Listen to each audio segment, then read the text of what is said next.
Hindi man written in the stars ang pangarap na maging astronaut, tila natupad pa rin ang galactic dream ng isang lalaki. Yan ay matapos niyang makuhanan ng napakagandang time-lapse video ang Milky Way Galaxy.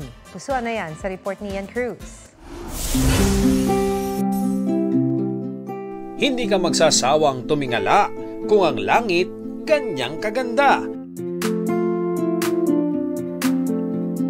Balot ng bituin. Swerte pa kung matsyempohan ang view ng Milky Way Galaxy.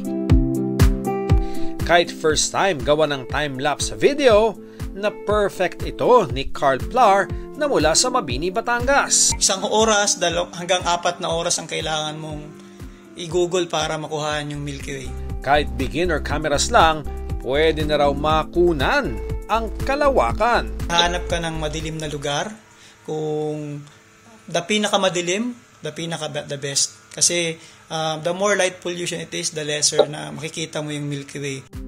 Ang childhood dream na maging astronaut naging pundasyon sa night sky photography skills ni Carl.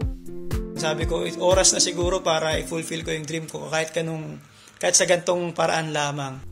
Ang view ng Milky Way mas may enjoy ngayong Abril na ayon sa Pag-asa ay perfect month para pagmasdan ng kalawakan dahil maaliwalas ang kalangitan at mas kaunti ang ulap.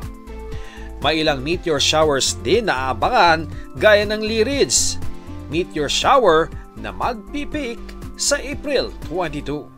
Ian Cruz nagbabalita para sa GMA Integrated News. Mga kapuso, alamin ang State of the Nation. Mag-subscribe sa GMA Integrated News sa YouTube. Sa ating mga kapuso abroad, samahan niyo kami sa GMA Pinoy TV at sa www.gmanews.tv.